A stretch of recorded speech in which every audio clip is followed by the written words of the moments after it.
দর্শক breaking news ১৯ দলের বিপক্ষে চতুর্থ ওয়ানডেতে আগে ব্যাট করতে নেমে ৩৩৬ রানের বড় পুঁজি দাঁড় করিয়ে বিশ্ব রেকর্ড করল বাংলাদেশ অনূর্ধ্ব ১৯ দল, যা এই বিরল রেকর্ড অনূর্ধ্ব ১৯ দলে খেলার সময় বিরাট কোহলি, শাকিব তামিমরাও করতে পারেনি।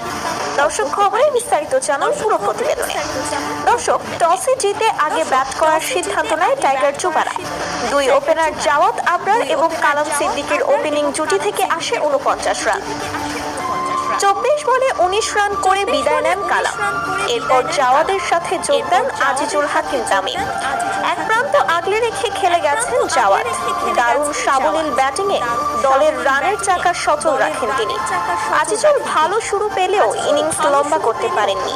৩১ বলে ২৩ রান করে বিদায় নেন তিনি।